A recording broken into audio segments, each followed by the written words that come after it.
aku Vega Karina yang sore hari ini akan menemani mama semuanya untuk sharing-sharing topik yang wah pokoknya bagus banget deh. Vega mau memanggil semua bumil-bumil dan juga mungkin nih manten-manten baru yang lagi mempersiapkan kehamilan. Boleh banget berkumpul ya.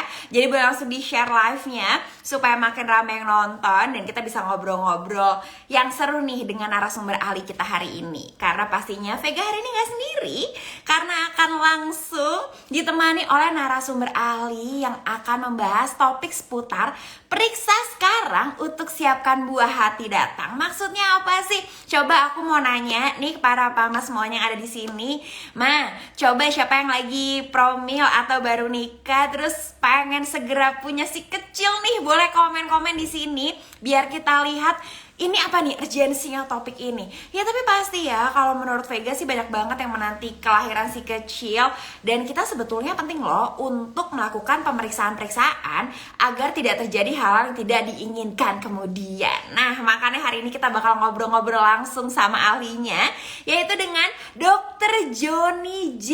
Bahirwani, SPOG BMed SC dari RSI Bunda Jakarta. Wah, kalau udah ngomongin RSI Bunda, udah tahu dong ya, itu adalah tempat terbaik untuk mama dan si kecil untuk perencanaan kehamilan sampai dengan proses kelahirannya nanti.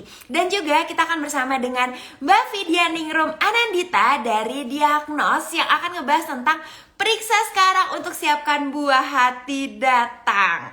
Nah, Ma, seperti biasa ya. Aku tahu kalau misalnya mama di sini, di teman-teman Halo Bumil semuanya pastinya aktif banget, suka bertanya. Aku bakal kasih tahu hal yang bakal bikin mama semuanya makin semangat bertanya nih. Ya, karena buat kamu yang akan bertanya di kolom komentar dan dibacakan pertanyaannya dan nanti langsung dijawab oleh Dr. Joni dan juga Mbak Vidya, bisa mendapatkan hadiah goodie bag dari Diagnos total senilai 6 juta rupiah. Wah! Masing-masing 1,2 juta rupiah ya Maya untuk 5 orang pemenang. Tuh kan, banyak banget langsung muncul nih. Oke, kalau udah gak sabar lagi pastinya, sekarang Vega mau izin untuk meng-invite ya Dr. Joni dan juga Mbak Vidya. Oke, mohon ditunggu. Ngobrol langsung pastinya nih dengan dokter kesayangan di RSI Bunda Jakarta dan juga dengan Mbak Vidya ya, yang mau nanya-nanya boleh silakan. Mama Ulfa Liaika langsung aja drop pertanyaannya, nanti Vega akan pilih untuk pertanyaan terbaik. Halo, selamat sore Mbak Vidya, sudah bergabung bersama kita. Sore Mbak Vidya. Halo Mbak Vega, halo Mams. Sore. Mbak Vidya pasti ngebaca udah banyak banget ya komen yang masuk ya. Wah, tapi ini betul-betul kita beruntung sekali ada Mbak Vidya di sini, karena kalau udah ngomongin soal pemeriksaan udah paling bener Diagnos Lab deh ahlinya ya Mbak ya. Iya Kita dong, pasti jangan lupa Mams, bakal ke Diagnos ya. betul, pasti Diagnos nih nanti yang bakal bahas soal pemeriksaan apa yang diperlukan ya Mbak Vidya ya. Yap. Terus kita mau bahas apa lagi nih Mbak hari ini selain pemeriksaan dibutuhkan ini sebenarnya untuk yang sudah hamil atau yang merencanakan kehamilan juga bisa sih Mbak? Bisa dua-duanya dong Mbak Wow. Vega. Jadi dari Wow. Mams yang memang sudah menikah, atau memang dari Mams yang Mams Edet yang baru akan merencanakan kehamilan, atau bahkan yang baru mau menikah nih Mbak Vega. Kita juga bisa pemeriksakan ini di Diagnos. Ada juga pemeriksaannya di Diagnos. Oke. Karena memang nih kalau di sini semuanya mama-mama nih ya yang follow Halo Bumil nih Mbak. Kalau misalnya udah menikah aja, udah langsung follow Halo Bumil gitu kan? Karena biar dapat informasi ya. Menanti si kecil gitu kan. Oke, kita masih nunggu Dokter Joni ya Mbak ya. Dan pastinya kan kalau Diagnos ini berarti akan membantu para ibu ya untuk bisa bukan cuma segera mendapatkan si kecil nih, tapi juga supaya tidak ada hal-hal yang tidak diinginkan ya Mbak Vidya ya? Iya, betul. Jadi banyak untuk screening, jadi kita tahu sebelum nanti takutnya kenapa-napa, kita lakukan pemeriksaan dulu, screening di Diagnos dengan konsultasi dulu pastinya ke Dr. Joni di RSI Bunda Jakarta. Nah, nanti boleh deh dirujuk kira-kira pemeriksaan apa yang paling cocok sesuai dengan kondisi si kecil, kondisi dari bumilnya ya, atau yang lagi berencana kehamilan, nanti bisa langsung ke Diagnos nih. Oke, rame ya Mbak berarti ya pastinya ya, yang pengen segera nggak sih kayak biar nanti kehamilannya sehat. Betul, kita juga pengen kehamilan sehat, juga perencanaan kemarin juga kehamilannya lancar, kayak gitu. Oke, siap, kita nunggu dokter Joni dulu. Oke, kalau lokasinya di mana sih Mbak Vidya? Kita ada di Menteng, kita deketan juga kok sama RSCA Bunda Oh, Jakarta. emang sebelahan ya. Jadi kalau misalnya dapat rujukan dari dokter Joni langsung melipir aja ke diagnos ya. Langsung, RSCA-nya langsung memberikan pendiagnos. Oke, nah ini sudah bergabung dengan kita yang sudah ditunggu-tunggu. Halo, selamat sore dokter Joni. Iya, selamat sore Mbak Vega, Mbak Vidya. Halo Sore dok. dok. Dokter kayaknya kalau lihat dari backgroundnya baru selesai praktek ya dok? Atau di antara jeda Iya, praktek nih? baru selesai praktek. Baru selesai. Wah, terima kasih ya dok sudah meluangkan waktunya. Nih buat Iya, para mama sama-sama. semuanya pastinya beruntung sekali nih dokter Joni. Karena biasanya kalau buat appointment sama dokter Joni, panjang antriannya. Nih kita bisa ngobrol-ngobrol banyak ya dok ya. Langsung Iya, seputar topik kita hari ini. Oke, tanpa oke. berlama-lama lagi, mungkin di sini Vega akan menanyakan beberapa hal kepada dokter Joni dan juga Mbak Vidya Iya, ya, terkait dengan topik kita hari ini yang mungkin mewakili para mama semua. Tapi nanti ada pertanyaan oke. juga langsung dari para mama ya dok ya, Mbak Vidya ya. Iya, oke, boleh. Oke, baik dok. Tadi sebetulnya banyak pertanyaan yang sudah muncul dari awal nih ditujukan kepada dokter Mm-mm. Joni di sini. Dok, di sini banyak sekali mama yang ada yang memang sudah hamil, tapi ada juga yang sedang merencanakan kehamilan. Mungkin yang pengantin-pengantin baru deh dok. Nah Iya, sebetulnya dok, mungkin di luar sana banyak ya bertebaran gitu mitos-mitos yang bilang kayak nggak usah buru-buru lah kalau misalnya mm-mm. baru menikah nikmatin dulu gitu, nggak usah Mm. program dulu. Tapi ada juga mungkin yang memang sudah mempersiapkan dari jauh-jauh hari kayak pokoknya nanti kalau sudah menikah langsung program hamil. Jadi mungkin Iya, kita butuh jawaban yang tepat dari dokter Joni nih. Jadi kapan sih iya. dok sebetulnya program hamil yang tepat tuh untuk dilakukan? Apakah harus setelah menikah atau bisa nanti setelah berapa bulan kemudian mungkin atau berapa tahun begitu dok? Iya. Jadi sebenarnya untuk program hamil itu dilihat dari pasangannya sendiri. Jadi kalau pasangannya sudah siap nih, siap secara mental, siap secara finansial, boleh langsung program hamil. Tapi kalau memang masih ingin berdua dulu deh, 1 tahun, 1,5 tahun. Tapi pertimbangannya usia. Kalau bisa, jangan untuk wanita di atas umur 35 tahun itu udah high risk. Jadi diusahakan, kalaupun mau menunda, yang menjadi pertimbangan adalah usianya. Kira-kira seperti itu. Tapi kalau memang sudah siap, udah merasa siap dari pasangan pria, pasangan wanitanya, langsung aja program. Buat apa Bisa tunggu-tunggu langsung lagi? ya dok. Bisa. Oke, jadi misalnya setelah sudah menikah, Mm-mm. sudah halal gitu bisa langsung merencanakan ya. Iya. Oke, tadi betul dok saya dapat informasi baru lagi nih terkait dengan usia ya. Mungkin yang lebih Mm-mm. beresiko di atas 35 tahun. Untuk kehamilan pertama atau bagaimana dok? Untuk kehamilan pertama dan kehamilan selanjutnya juga. Jadi lebih bagus memang perencanaan kehamilan semua dilakukan di bawah 35 tahun. Bukannya tidak boleh di atas 35 tahun. Boleh-boleh saja, tapi ada pemeriksaan-pemeriksaan yang mungkin perlu dilakukan untuk kehamilan di atas 35 tahun. Nah, dari diagnos juga memprovide tuh semuanya. Udah komplit paket-paketnya. Oke, baik dok. Jadi tadi lihat juga kondisi, tapi bener ya dok ya, karena kalau soal punya anak tuh bukan cuma soal materi, tapi mental juga nih dok, ya kan dok ya. Betul, betul Mungkin kalau banget. baru menikah masih semangat, jadi pas dikaruniai sebuah hati tuh kayaknya Seru seneng-seneng aja gitu ya. jalaninnya ya. Iya, bener. Nggak baby blues Bener ya. banget. Oke, dan jangan lupa tadi soal usia ya dok ya. Tapi Iya. kebanyakan dok yang usia-usia mulai misalnya nggak kekejar-kejar umur 35 tahun nih. Mm-mm. Biasanya kalau misalnya sudah mencoba tapi kok tidak berhasil, itu biasanya di tahun berapa pernikahan sih dok? Biasanya konsul ke dokter Joni. Biasanya kita nganjurin ya kalau memang 1 tahun sudah mencoba ya, 1 tahun sudah berhubungan teratur tapi masih belum hamil juga, itu dianjurkan untuk kontrol ke dokter Oke. kandungan. Iya, tapi kalau memang long distance nih, tahun pertama suaminya tinggalnya di luar kota. Nah, itu kita nggak bisa tuh, habis 1 tahun langsung kita bilang bahwa ini ada masalah, belum tentu ada masalah. Mungkin waktunya aja yang belum dapat yang tepat. Jadi ditunggu 1 tahun tinggal bersama, hubungan teratur, kalau memang belum hamil, baru kita melakukan Oke. pemeriksaan-pemeriksaan. Baik dokter Joni. Jadi biasanya 1 tahun ya setelah Iya. pasangan. Oke. Lalu selanjutnya dok terkait dengan pemeriksaan premarital nih sebelum Mm-mm. pernikahan.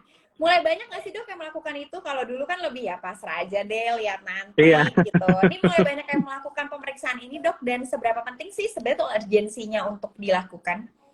Iya, jadi ini sangat penting. Kenapa waktu zaman-zaman sebelumnya itu, zaman-zaman dulu mereka merasa, oh nggak usah deh, takutnya ada masalah nanti nggak jadi nikah lagi. Pikirannya kan begitu. Sebenarnya bukan itu. Dengan melakukan pemeriksaan premarital, kita lebih prepare apa yang harus dilakukan setelah menikah. Jadi kita mengantisipasi nih, mungkin ada suatu penyakit, kita bisa obatin penyakitnya. Mungkin ada suatu penyakit menular, kita obatin penyakit menularnya. Mungkin ada resiko ke arah talasemia minor, salah satu atau keduanya bisa kita antisipasi. Jadi hal-hal seperti itu. Jadi gunanya bukan untuk kalau ada masalah bukan yang nggak jadi menikah, tapi malahan kita bisa Pernikahan ya, enggak antisipasi. ya dok ya? Iya, enggak. Jadi karena pikiran seperti itu orang-orang zaman dulu, aduh nggak usah deh, pasrah aja daripada nggak jadi nikah. Betul, Kira-kira betul, seperti itu. dok. Ya, oke. Karena kan kalau misalnya ngomongin premarital, dok, sebetulnya orang mungkin Mm-mm. ketakutan sendiri dikaitkan dengan masalah Betul. kesuburan. Mm-mm. Jadi kayak, ya kalau dia nggak subur ngapain nikah gitu kan, Iya, nanti mundur iya. gitu nih dok ya. Mungkin ketakutannya seperti itu. Betul. Jadi soal kesuburan itu mungkin yang menghambat ya dok ya. Tapi dok, Iya. sebetulnya pemeriksaan apa saja sih di premarital itu yang untuk mengetahui kondisi kesuburan pasangan? Itu ada pemeriksaan apa saja, dokter Jo? Sebenarnya untuk premarital kita belum ke arah kesuburan ya. Kita akan ke arah kesuburan pada saat diperlukan. Jadi premarital itu lebih ke penyakit menular seperti HIV, hepatitis, dan penyakit infeksi menular seksual. Kemudian kita mau mengecek apakah ada resiko talasemia. Terus kemudian dari resus pasiennya. Nah, hal-hal itu sangat mempengaruhi kalau nanti terjadi suatu kehamilan. Kita ada antisipasinya tuh untuk menghindari masalah-masalah yang tidak diinginkan. Sementara untuk kesuburan itu kita lebih memeriksanya saat pasien sudah menikah. Jadi lebih ke prenatal bukan premarital. Oke, baik dok. Berarti prenatal ya untuk kesuburannya ya. Oke, mungkin saya mau bergeser sedikit ke Mbak Vidya. Mbak Vidya, kalau misalnya memang ada yang ingin nih setelah menikah gitu, prenatal tadi pemeriksaannya untuk mengetahui kesuburan, kalau didiagnos ada pemeriksaan apa saja nih Mbak Vidya? Ya, kalau tadi dokter Joni udah sampaikan kalau yang sebelum menikah ya premarital ya dok ya, karena kita juga mau pengen mengetahui lebih ke infeksi penyakitnya sih. Mungkin tadi sebut talasemia, kemudian ada hepatitis B, kemudian ada screening sifilis dan gonore. Karena kan ketika nanti sudah menikah, komplikasi itu akan bergantung pada si moms and dad-nya ya dok ya gitu. Iya, Jadi betul. pada saat premarital dicek dahulu. Didiagnos juga ada untuk paket pemeriksaan dari premarital. Jadi calon-calon apa namanya pengantin pria dan wanita nih, kalau dulu kita lebih aware dengan pre-wedding photoshoot, nah di diagnos juga ada buat pre-wedding screening nih. Jadi bukan hanya untuk pemeriksaan yang setelah menikah, tapi untuk sebelum menikah kita sebutnya juga pre-wedding. Jadi pre-wedding screening itu dari yang pentingnya yaitu Mbak Vidya ya. Betul. Jadi kita namakan pre-wedding karena biar pasangan-pasangan ini juga sebelum nikah bukan hanya photoshoot aja nih, tapi pemeriksaan kesehatan mereka penting ketika mereka mempersiapkan pernikahan dan buah hati. Nah, di diagnos juga ada untuk pemeriksaan tersebut untuk nggak cuma untuk perempuannya aja, untuk calon-calon pengantin wanita juga untuk calon pengantin prianya nih, Mbak Vega dan Dokter Juni gitu. Jadi nggak kalah penting kalau prenatal hanya di perempuannya dulu nih misalnya. Nah, kalau di prewedding tidak hanya di perempuan tapi juga di laki-laki untuk pemeriksaan screening di preweddingnya atau di premaritalnya. Dari yang basic sampai yang advance kita ready. Jadi nanti calon-calon pengantin yang mau akan menikah bisa datang ke diagnos, kemudian nanti konsultasi juga ke RSI Abunda Jakarta untuk memeriksakan. Gitu. Oke, jadi baiknya memang tadi itu ya harus ada support ya dok Mbak Vidya, bukan dari wanitanya aja tapi dari prianya juga gitu. Terkait dengan pemeriksaan tersebut nih Dokter Joni ya, sebetulnya berapa kali sih idealnya untuk melakukan pemeriksaan tersebut? Apakah cukup satu kali terus oke, siap nih punya si kecil gitu, atau memang ada beberapa tahapannya? Karena tadi Mbak Vidya sempat bilang soal yang basic sampai advance ya. Jadi idealnya berapa kali sih dok?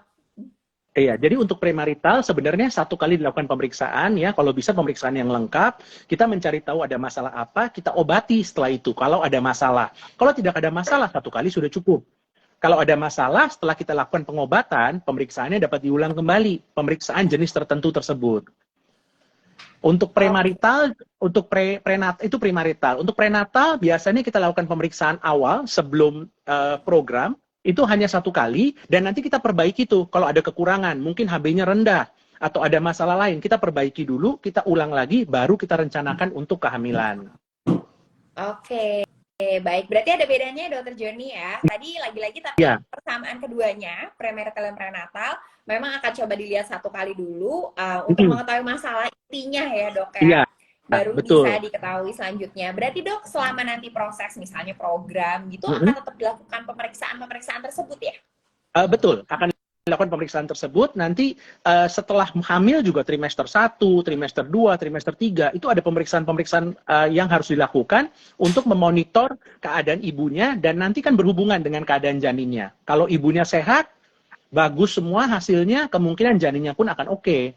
Oke, baik dok. Jadi harus tetap bisa lihat walaupun nanti sudah udah selesai pemeriksaan sekali, selama program harus diawasi kembali ya. Harus diawasi, Oke, baik. betul. Oke, baik dok. Berarti Mbak Vidya tadi kan berarti lumayan panjang nih sebetulnya ya urutan pemeriksaannya. Tadi mungkin bisa dijelaskan Mbak, kalau yang basic kan sampai advance, yang basic berapa kali? Kalau advance berarti untuk memenuhi total pemeriksaan tuh berapa kali Mbak Vidya? Iya. Jadi kalau buat yang tadi basic ke advance itu pilihan dari moms edit-nya dan juga sesuai dari konsultasi dokter. Kalau dirasa memang hanya untuk pemeriksaan tertentu kayak misalnya hematologi, kemudian untuk urin, untuk protein urinnya itu mungkin yang basic saja. Kemudian untuk yang infeksi itu juga dari infeksi yang penyakit ya seperti hepatitis B, kemudian misalnya hepatitis C atau misalnya sampai ke infeksi toxoplasma. Bahkan yang concern di dokter kehamilan ya dok ya, biasanya untuk penyakit-penyakit dari TORCH, yaitu mencakup toxoplasma, rubella, kemudian CMV, cytomegalovirus. Nah, biasanya itu langsung all package pemeriksaan yang TORCH-nya aja. Jadi full lengkap nih, nggak cuma toxo atau rubella, tapi langsung TORCH-nya gitu, sampai toxo, rubella, dan cytomegalovirus.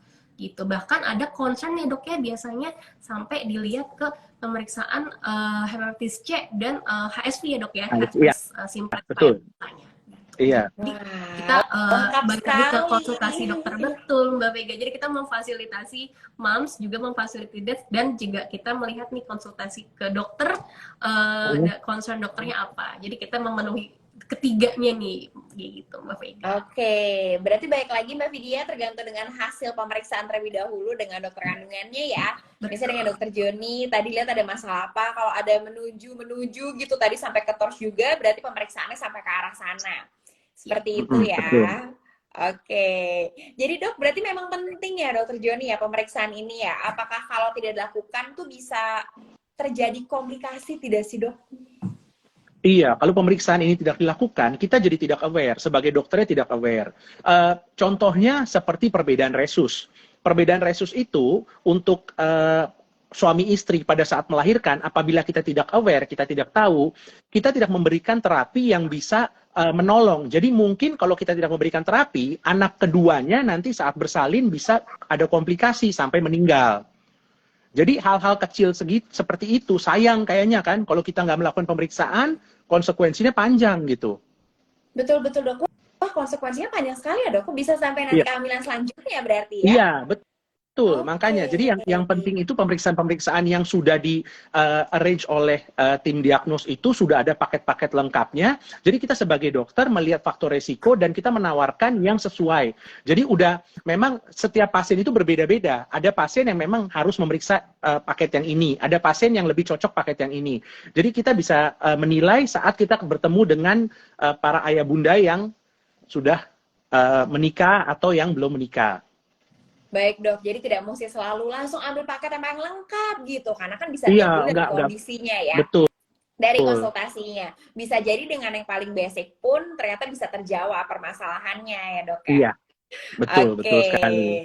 Baik, tapi dok sebetulnya ketika orang nih banyak pastinya pasangan gitu yang hadir ke RSA Bunda Jakarta untuk melakukan program hamil, sebetulnya permasalahan apa sih dok yang paling sering ditemui? Ini kebetulan banyak pertanyaan masuk soal itu juga nih dokter Joni. Iya, yang program hamil Pak, ya permasalahan yang paling sering hamilnya susah. Biasanya sudah mencoba tapi belum berhasil hamil. Itu permasalahan yang paling sering ditemui. Tapi kan semua ada solusinya. Kita Betul. cari tahu kenapa susahnya, ya kan? Kita cari tahu, tapi bukan hanya ibunya, kita harus memeriksa ayahnya juga. Kapan-kapan nih kita masyarakat kita masih berpikir, oh kalau nggak hamil itu salah dari wanitanya. Ternyata nggak seperti itu. Harus dilakukan pemeriksaan keduanya, suaminya dan istrinya untuk mencari penyebabnya. Baik. Jadi betul memang harus dicari ya dok ya, Iya. dari pria dan juga wanitanya. Tapi dok ketika sedang melakukan program, kan tidak selalu berhasil sebetulnya. Faktor-faktor apa tuh dok yang biasanya mempengaruhi kegagalan program tersebut? Jadi kegagalan program biasanya kan untuk terjadinya suatu kehamilan diperlukan sperma bertemu dengan sel telur. Jadi yang pertama kita harus nilai apakah kualitas spermanya bagus, pertama. Kedua, apakah kualitas sel telur dari ibunya bagus? Ketiga, saluran indung telurnya adakah sumbatan yang membuat mereka tidak bisa bertemu? Jadi itu 3 simpel hal itu aja. Kalau dia spermanya bagus, sel telurnya bagus, salurannya tidak ada sumbatan, itu pada dasarnya tidak ada masalah dan bisa hamil. Jadi memang masalah itu yang harus kita terapkan. Jadi di diagnos ini udah ada tuh paket-paketnya semua, dan kemarin dari ngobrol satu pasien, dia melakukan pemeriksaan di diagnos, kata dia harganya bersaing dibandingin dengan lab-lab lain. Jadi kan biasa pasien itu suka muter-muter kan, cari pemeriksaannya ini, tapi mau cari yang paling murah. Dan diagnos kemarin dari pasiennya dia periksa diagnos dan katanya paketnya itu sudah lumayan harganya karena udah ada paket. Nah, ini udah ada review ya dok ya. Iya. Oke, berarti dok sebetulnya nanti pemeriksaannya itu apakah tergantung dengan jenis program hamil yang sedang dilakukan oleh pasangan ya berarti ya dok ya? Betul. Betul. Jadi pemeriksaannya tergantung. Jadi kalau memang pasiennya itu hanya mau natural, itu pemeriksaannya beda. Kalau pasiennya itu ingin melakukan yang ekstrimnya ya, bayi tabung, itu ada pemeriksaan berbeda yang harus dilakukan. Oke, jadi mungkin nanti setelah levelnya, karena gini ya dok, kalau saya tahu kan program hamil dimulai dari yang paling inseminasi dulu, misalnya nanti baru bayi tabung. Itu nanti pemeriksaannya itu berbeda-beda lagi ya dok ya? Berbeda-beda tergantung semuanya. Dengan kondisinya. Oke, jangan lupa dikonsultasikan dengan dokter kandungan ya mas, baru pergi ke diagnos nih, biar tahu nanti pemeriksaan apa yang paling sesuai. Oke, lalu selanjutnya saya bertanya juga dengan dokter Joni dan juga dengan Mbak Vidya nih. Ketika seorang mama sudah diketahui positif hamil dok, nah pemeriksaan apa nih sebetulnya yang paling penting dilakukan? Dan mungkin untuk Mbak Vidya, apa saja nih jenis pemeriksaan yang sudah disediakan oleh diagnos untuk para ibu hamil tersebut? Jadi untuk pasien-pasien yang positif hamil, yang pertama dia akan datang ke dokter kandungan dengan membawa hasil tes pack yang positif. Setelah itu, tugas dokter kandungan adalah memastikan, 1, ini benar hamil. Kedua, hamilnya di dalam kandungan. Jadi kita lakukan pemeriksaan USG untuk memastikan hamilnya di dalam kandungan. Nah, itu 2 hal yang pertama. Ketiga, kalau memang sudah ada, bisa mendengarkan denyut jantung dari janinnya. Ketiga itu. Kemudian setelah itu kita akan menawarkan pasiennya untuk melakukan pemeriksaan laboratorium awal. Laboratorium awal ini untuk menilai kondisi pasiennya dari segi HB dan pemeriksaan urin dan lain-lain. Awalnya seperti itu. Dan kemudian hormon hamil untuk melihat kekuatan dari kehamilan ini. Ada beberapa hormon hamil yang harus diperiksa untuk menilai kekuatan dari kehamilan ini. Dan satu yang paling penting pada usia kehamilan 10 minggu, diagnos juga sudah ada, adalah pemeriksaan NIPT. NIPT itu mengambil darah dari sang ibu, kemudian mengirimkan ke diagnos, dan akan diperiksa apakah janinnya beresiko untuk terkena masalah kromosom, seperti Down syndrome, atau Turner syndrome, dan lain-lain. Nah, ini sesuatu yang sebenarnya cukup penting, apalagi untuk para ibu yang usianya sudah di atas 35 tahun. Karena resiko meningkat, jadi pemeriksaan ini cukup penting. Nah, mungkin nanti bisa diterangkan lagi oleh Mbak Vidya, tambahan-tambahannya, paket-paketnya apa-apa aja gitu untuk trimester 1. Oke, baik. Wah dok, ini menarik sekali ya. Tadi bahkan dari usia kehamilan 10 minggu bisa ada pemeriksaan NIPT tadi untuk melihat apakah ada kelainan kromosom. Karena biasanya kalau tadi misalnya ada kelainan kromosom seperti Down syndrome kan hanya dilihat-lihat dari kayak misalnya saya tahu lekuk hidungnya, terus matanya gitu ya dok. Tapi ini daripada kita menduga-duga ya dok ya, karena kan banyak yang merasa kecewa dibilangnya enggak kok ini aman, tapi ternyata pas lahir gitu ada kelainan kromosom. Bahkan dari kehamilan 10 minggu ya dok ya, berarti sudah bisa dicek langsung ya. sudah bisa Oke, dicek. baik. Jadi gimana nih Mbak Vidya, pemeriksaan apa saja yang bisa ditawarkan oleh Diagnos tadi selain dengan NIPT yang ternyata penting sekali. Wah, saya kalau misalnya hamil lagi pasti merencanakan itu nih Mbak Nanti Vidya. ke dia Apa masih saja sama Mbak Vega. jenis pemeriksaan? Aduh, langsung diaminin, jangan dong. Ya, Oke. jadi untuk pemeriksaan awal ketika kita baru ketahuan positif, ya tadi sesuai sama dokter Joni ya, udah pasti dipastikan kandungannya ada janinnya di dalam. Nah, kalau pemeriksaan penunjang atau di laboratorium, itu untuk lebih ke yang pertama mungkin ini juga akan relate ketika nanti usianya sudah bertambah ya dok ya, usia kehamilannya mungkin dari pemeriksaan glukosa karena takutnya dia cenderung ke diabetes gestasional gitu kan. Betul. Ibu-ibu kan kadang mikir iya saya makannya buat berdua, saya pengen yang manis-manis nih ngidam gitu, ujung-ujungnya diabetes gulanya naik. Jadi penting juga di awal untuk dilihat kadar gulanya berapa nih gitu, jangan sampai malah ketika udah di tengah-tengah malah tinggi ya dok ya, nanti malah Iya, amit-amitnya betul. preeklamsia, tensinya Resiko. tinggi seperti itu. Kemudian kita juga lihat dari protein urinnya, jangan sampai nanti udah kehamilan trimester 2 menuju 3 bengkak-bengkak tuh mbak gitu kan, menujunya lagi ke preeklamsia lagi, betul ya dok ya gitu. Jadi Iya. kalau dari mungkin pemeriksaan itu, kemudian yang nggak kalah penting balik lagi ke infeksi, karena ketika infeksi yang ditakutkan adalah infeksi dari ibu itu juga masuk ke plasenta sehingga dia juga mempengaruhi janin. Jadi hal itu juga penting ketika di trimester awal ya, awal kehamilan.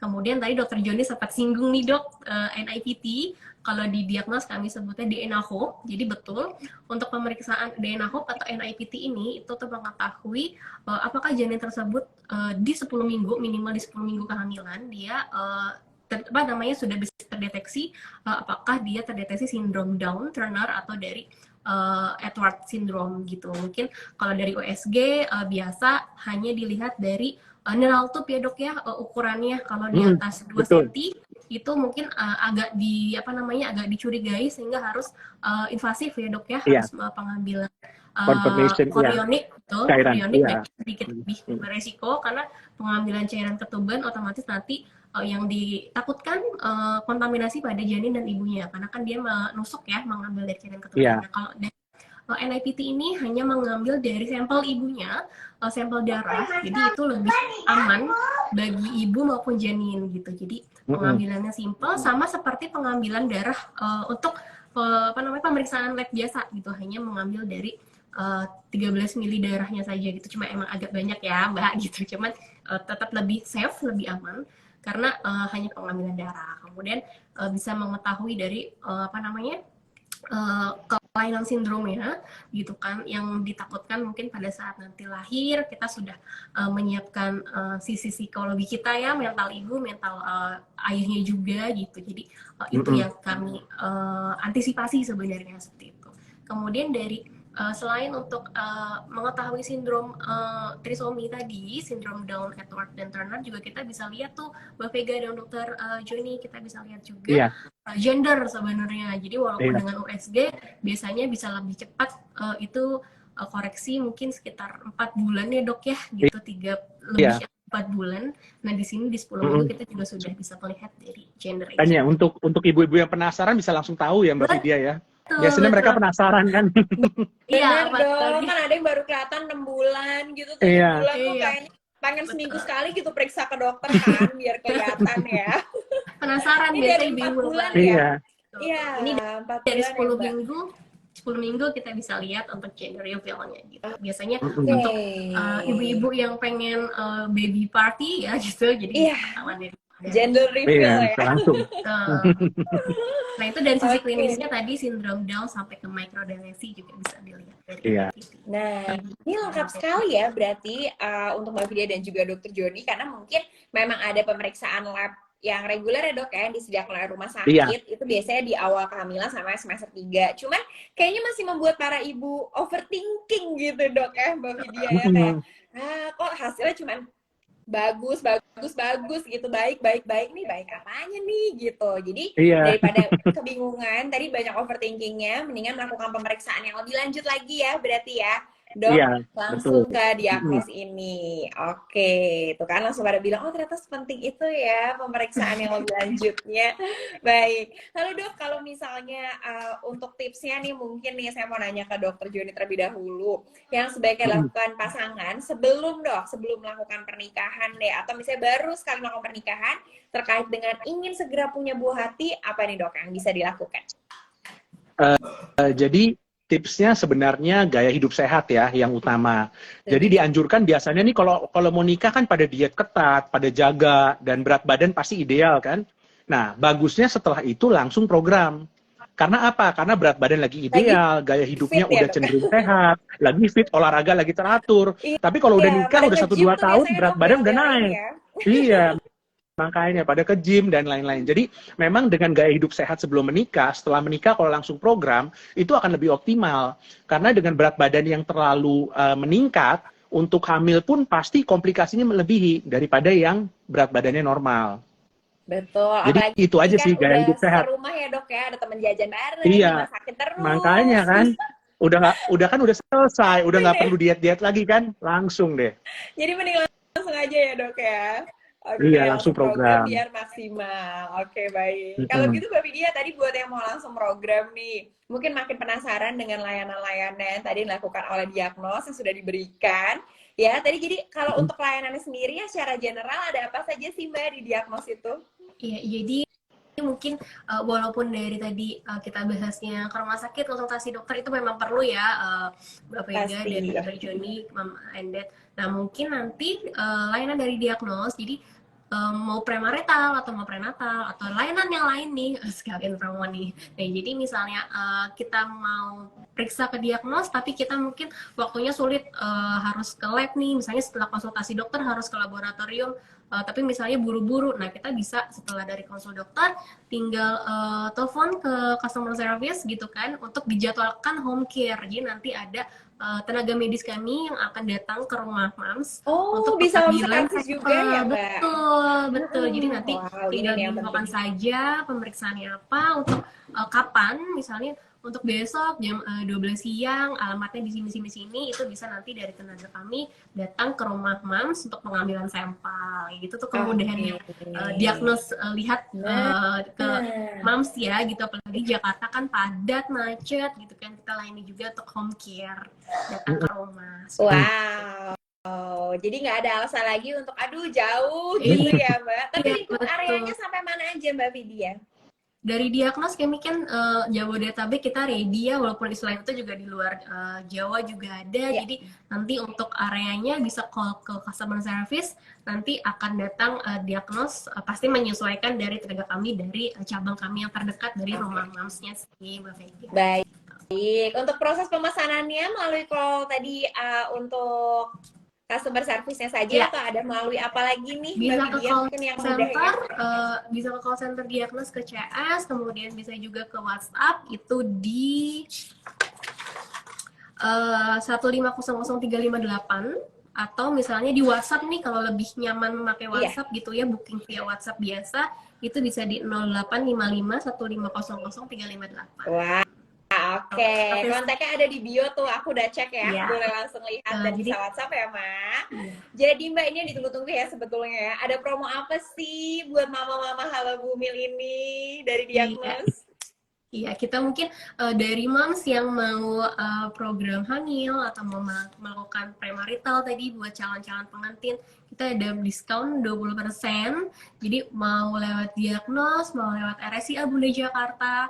Selain itu kita juga ada di platform e-commerce, mungkin dari Shopee. Apalagi kalau ibu-ibu udah biasa belanja di Shopee, mungkin di Shopee atau mungkin di Tokopedia dan di Blibli juga kami ada untuk diskon-diskon tersebut. Jadi tinggal dibuka teleponnya lewat call center atau WhatsApp, atau mungkin sudah biasa pesan di e-commerce ya, Shopee, Blibli, dan Tokopedia, nanti tinggal datang ke cabang mandiri untuk dilihat kodenya untuk pengambilan sampel, atau bisa juga langsung di booking untuk home care-nya. Jadi langsung datang, tinggal tunggu di rumah, diambil sampelnya, tunggu hasil jadi deh. Baik. Jadi udah gak ada alasan lagi lo mau untuk menunda-nunda ya pemeriksaan supaya kita bisa mempersiapkan kedatangan si kecil dengan sangat baik ya. Konsul dengan dokter kandungan secara rutin dan juga bisa langsung ke diagnos. Oke, baik, terima kasih banyak dokter Joni dan juga Mbak Vidya. Ini belum aku tutup nih karena masih banyak pertanyaan yang bermunculan ya dok. Terima kasih untuk penjelasannya, sangat jelas sekali. Saya pasti para mama tuh ingin tahu lebih lanjut ya. Jadi kita bakal masuk langsung ke sesi tanya jawab yang udah masuk di kolom komen dan juga yang udah masuk di question box di story-nya Halo Bumil.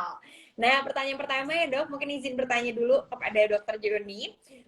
Ini dari Mama Mega SN. Dok, perlu obat-obatan khusus nggak sih dok agar promil tuh berjalan dengan lancar? Sebenarnya kalau memang semuanya dalam batas normal tidak perlu obat-obatan khusus, paling mengkonsumsi asam folat sebelum program hamil. Jadi asam folat itu bisa membantu untuk menghindari resiko-resiko yang kurang baik terhadap janinnya. Jadi hanya asam folat aja, suplemen asam folat, tapi tidak ada obat-obatan lain, obat penyubur dan lain-lain, itu diberikan sesuai indikasi ya. Jadi kalau baru mau program, belum pernah meriksa apa-apa ya, jangan konsumsi obat-obatan seperti itu. Karena efek sampingnya kapan-kapan kita nggak tahu efek sampingnya bisa fatal. Jadi lebih baik hanya asam folat dan makanan yang bergizi. Itu aja udah cukup. Baik, itu ya dok ya. Tapi berarti asam folat itu bahkan dari sebelum kehamilan, jadi bisa kita sudah menikah tuh boleh dikonsumsi ya dok? Boleh langsung mulai dikonsumsi asam folat. Oke. Wah ya itu berarti emang selalu kunci sih dok ya, selalu kayak asam folat, Iya. asam folat gitu. Oke, itu ya Mama Mega ya, asam folat dan jaga makanan yang bergizi. Tadi mumpung lagi gaya hidup sehat, lagi olahraga terus, lagi diet, bisa makan sayur-sayuran, pokoknya makanan yang bergizi deh ya, supaya lebih lancar promilnya. Oke, pertanyaan selanjutnya dok, dari Feran TK_14. Mau tanya nih dok, promil buat yang PCOS apa saja yang dianjurkan? Iya, jadi untuk pasien PCOS itu kalau mau langsung promil, kita ada obat-obatan untuk memperbaiki kondisi sel telur dan obat-obatan untuk membesarkan sel telur. Jadi PCOS itu kondisi di mana sel telurnya kecil-kecil dan banyak. Jadi kita harus memperbaiki itu. Jadi ada obat-obatan yang harus diberikan. Nah, obatnya kalau untuk kasus PCOS kita memberikan penyubur biasanya. Obat penyubur dan obat untuk memperbaiki kualitas sel telur. Jadi dengan dua macam obat itu, dengan monitoring ya, jadi kita memberikan obat itu, jadi nggak bisa sembarangan dibeli, diminum sendiri tanpa kontrol, terus diminum itu nggak boleh, karena efek samping dari obatnya nanti yang kita takut. Jadi mengkonsumsi obat itu dan kontrol teratur ke dokter kandungannya, apabila kondisi sel telurnya sudah membaik, obatnya nanti untuk bulan selanjutnya tidak diberikan lagi, atau bisa langsung dikasih tahu masa suburnya. Ya baik dok. Berarti tetap harus dikonsultasikan ya dok ya, karena penggunaan obat mungkin banyak banget. Iya, karena kan mungkin banyak yang pernah pengalaman terus merekomendasikan, tapi ternyata tetap harus dilihat kondisinya. Betul, kasus per kasus juga ya. Oke, baik dok. Nah selanjutnya dok ada pertanyaan dari Mama Anaina Narin. Katanya Mama, dok suami saya terato 2% dan sudah dioperasi bulan Maret 2023. Oh baru juga nih dok. Cek sperma akhir Juni hasilnya terasot 1%. Nah ada rekomendasi nggak ya dok? Mungkin bisa jelasin dulu nih dok. Saya juga lumayan awam dengan istilah terato ini dok. Jadi kasus untuk Mama Ana bagaimana? Untuk teratozospermia adalah dia kondisi sperma yang tidak normal ya. Jadi persentase spermanya yang terbentuk banyak yang nggak normal gitu. Jadi bisa sperma itu kan ada 3 bagian ya. Bagian kepala, badan, dan ekor. Jadi salah satunya yang tidak normal itu, kalau banyak banget yang tidak normal, itu namanya terato. Sebenarnya, yang mau saya tanyakan, apakah sebelumnya dioperasi itu karena ada varikokelnya waktu itu? Ada masalah apa di operasi gitu? Itu pertanyaan. Tapi ya udah, nggak apa-apa.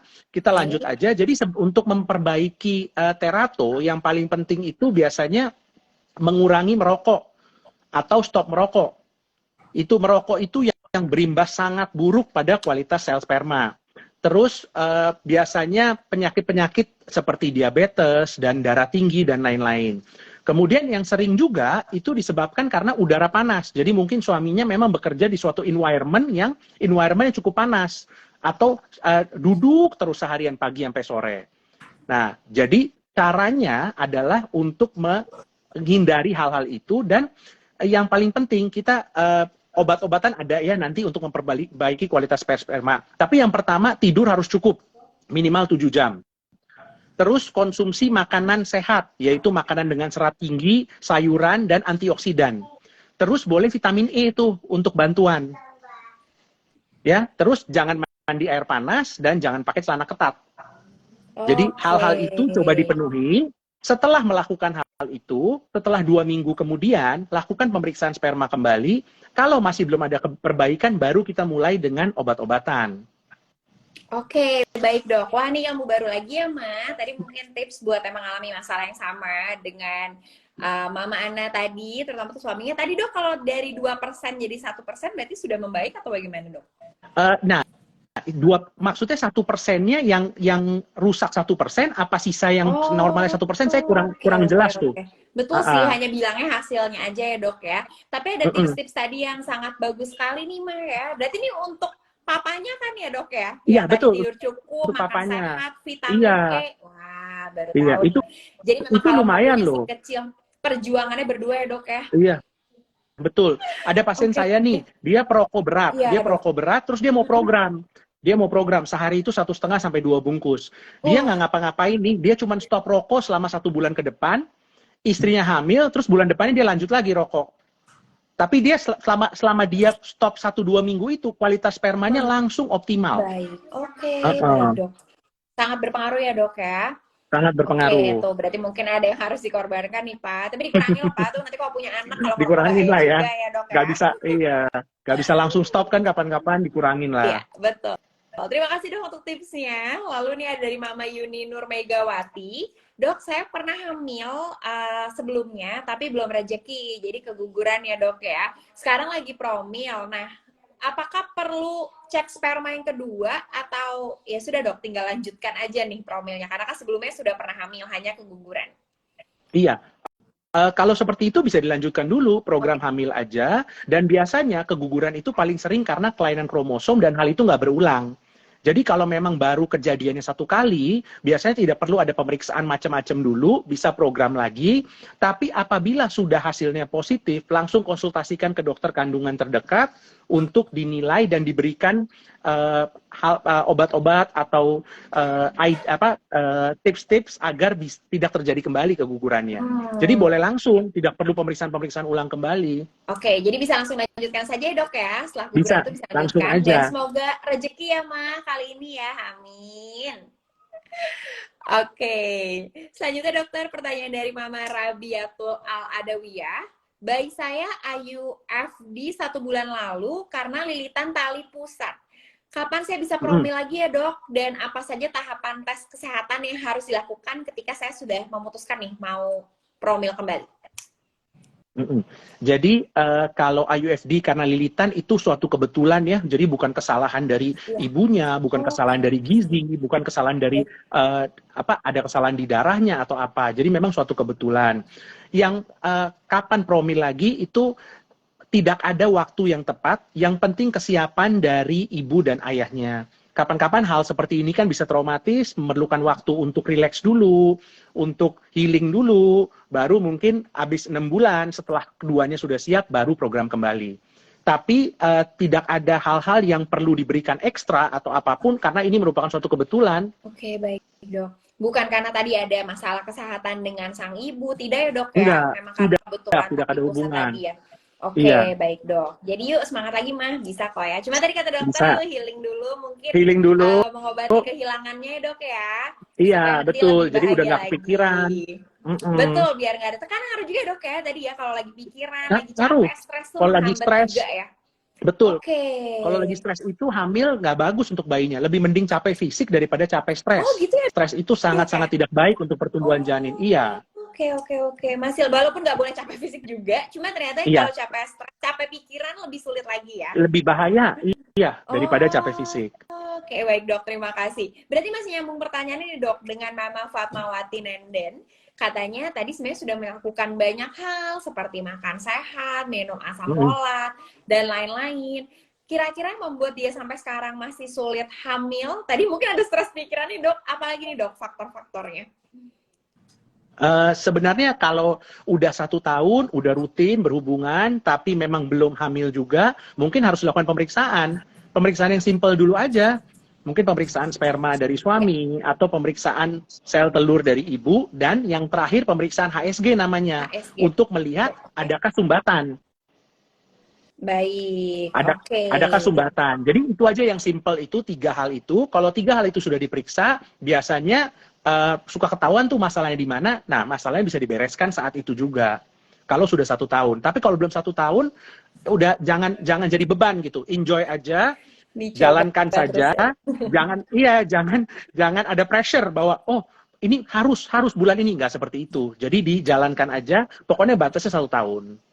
Oke, baik dok. Batas setahun. Kalau tadi 1 tahun ternyata belum juga. Sepertinya sudah hidup sehat, sudah melakukan yang terbaik gitu. Jadi mungkin bisa lakukan pemeriksaan tadi untuk Iya, mama, papa, dan juga tadi pemeriksaan HSG ya dok. Karena iya, takutnya ada penyumbatan. Karena nanti betul. kan ada tindakan selanjutnya ya dok ya. Iya, Untuk tadi mengatasi penyumbatan itu ya.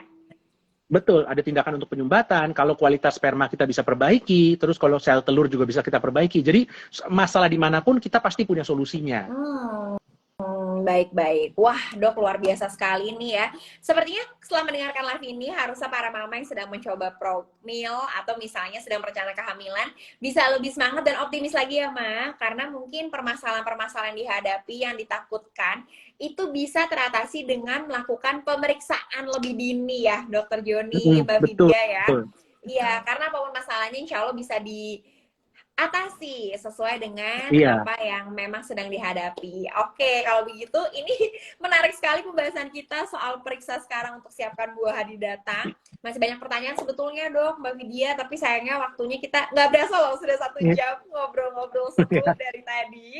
Terima kasih banyak untuk insight-nya. Semoga bisa jadi pembelajaran berharga pastinya untuk para mama di sini. Mungkin untuk menutup nih dok, ada juga Mbak Vidya dari Dokter Joni dan Mbak Vidya bisa memberikan tips untuk para mama semuanya terkait dengan tips kita pada hari ini. Mungkin bisa dimulai dari Dokter Joni, silakan dok. Ya, untuk dari saya yang penting, yang pertama gaya hidup sehat, makan makanan bergizi, olahraga yang cukup, dan tidur yang cukup minimal 7 jam sehari. Hal-hal seperti itu yang sangat penting untuk memperbaiki dan mengurangi komplikasi yang terjadi pada saat kehamilan. Dan yang kedua adalah pemeriksaan sejak dini. Premarital sangat perlu, prenatal juga perlu. Dengan melakukan pemeriksaan itu, kita akan diberikan, kita bisa mencuri start nih untuk mengobatinya. Jadi kita nggak terlambat nanti mengobatinya. Jadi kita masih punya waktu untuk mengobati masalah-masalah yang ada. Setelah itu baru kita lakukan program hamil. Itu aja dari berarti saya. lakukan pemeriksaan tadi ya dok ya, untuk tahu bagaimana proses selanjutnya. Dan ketika sudah hamil, harus menjaga kesehatan juga ya dok ya. Betul. Supaya nanti buah hati datang dalam keadaan sehat dan juga sempurna. Terima kasih Dok Joni. Terima kasih. Ya, ini beruntung sekali loh dok. Biasanya nih, aduh, kalau buat appointment sama Dokter Joni, susah ini bisa ngobrol-ngobrol gratis nih Maya. Kita harus berterima kasih banyak pada Dokter Joni dan juga Halo Bumil nih. Oke, selanjutnya dari Mbak Vidya nih untuk pemeriksaan terkait dengan menyambut buah hati. Apakah ada tips-tipsnya Mbak Vidya dari Diagnos? Iya, kalau dari diagnos yang penting nanti setelah sudah akan merencanakan kehamilan atau akan segera menikah, setelah konsultasi ke dokter, kita bisa bantu dari diagnos untuk pemeriksaannya. Jadi cek terus IG-nya diagnos di situ, karena di situ kita suka kasih info, misalnya ada pemeriksaannya lagi diskon, misalnya Mbak Vega dan Moms gitu, atau misalnya ada trik-trik, tips-tips yang bisa kita kasih juga di IG Diagnos, dan kadang suka ada hadiah juga, jadi jangan lupa dibuka. Kemudian nanti pemeriksaan itu suka ada tuh kayak gitu. Dan jangan lupa konsultasikan ke Dokter Joni di RSCM Jakarta, baru nanti akan landing ke di Diagnos untuk pemeriksaannya gitu. Oke. Baik, Mbak Vidya, terima kasih. Tadi itu udah di-spill ya, Ma. Jangan lupa follow sosial media Diagnos Lab-nya, supaya kita bisa tahu nih, tadi ada tips-tips juga merencanakan kehamilan, juga tips-tips tadi untuk menjaga kesehatan ya, Mbak Vidya ya. Dan yang terpenting, bisa tahu paling update promo-promonya nih. Wah, tadinya 20% ya, kali aja minggu depan jadi 50%. Amin. Ya, dan juga banyak hadiah-hadiah nih. Seperti mungkin setelah ini kita akan umumkan 5 pemenang yang tadi sudah bertanya dan mendapatkan voucher total 6 juta dari Diagnos. Oke, sekali lagi saya mau ucapkan terima kasih untuk narasumber kita yang sangat kami hormati sekali dan tadi sudah Iya, memberikan insight yang terima sangat luar biasa untuk para mama. Sekali lagi terima kasih untuk terima Dr. kasih. Joni. Iya, terima Sehat selalu kasih. dok. Terima Iya, kasih Mbak Vidya. sama-sama. Terima kasih Oke, semuanya. mungkin kalau Oh, ingin live duluan boleh ya. Mungkin iya, mau dadah-dadah dulu sama para izin. mama, bisa Iya, Mbak Vidya. dah. Terima kasih Sehat Mama. selalu. Terima kasih Dah. dokter Mbak Vidya. Dah. Baik, selanjutnya saya akan umumkan ya Mbak ya. Untuk 5 pemenang yang beruntung tadi yang sudah bertanya. Oke, yang pertama adalah ada Mama Anaina Narin. Yeay, selamat Mama Nen. Nanti boleh silakan untuk dikirim hadiahnya. Setelah ini Vega kasih tahu ya bagaimana caranya untuk mengirimkan data pengirimannya nih. Lalu yang kedua, selamat untuk Mama Yuni Nur Megawati. Selamat Mama Yuni. Yang ketiga, selamat untuk Mama Rabiatul Al-Adawiyah. Selamat Mama Rabiatul. Masih ada 2 nama lagi, Ma. Yuk stay tune. Mungkin yang namanya kesebut boleh muncul-muncul. Say hi-hi.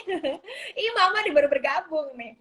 Lalu ada juga yang keempat, Mama Mega SN. Selamat Mama Mega. Dan juga selamat yang terakhir untuk Mama Fatmawati Nenden. Yeay. Mungkin tadi yang bertanya, lagi ada mengalami permasalahan dengan persiapan kehamilan, tapi semoga nih pas banget loh dapet ya hadiah ini ya, voucher dari Diagnos. Berarti masing-masing 1,2 juta bisa melakukan pemeriksaan ya Mbak Vidya ya. Supaya tadi permasalahan-permasalahan dihadapi yang ditanyakan dan sudah dijawab oleh dokter Joni, selain mendapatkan pencerahan juga bisa langsung melakukan pemeriksaan lebih lanjut ya. Caranya buat semua yang tadi sudah Vega sebutkan, boleh kirimkan data diri melalui DM Instagram ke @diagnoslab. Jadi pastikan follow dulu nih. Kalau nggak follow nanti masuknya di request ya. Jadi follow dulu aja supaya bisa langsung dikirimkan untuk hadiahnya ya. Yang pasti semoga bermanfaat nih untuk mama, papa yang tadi menyaksikan live Halo Bumil pada sore hari ini. Terima kasih sudah meluangkan waktunya.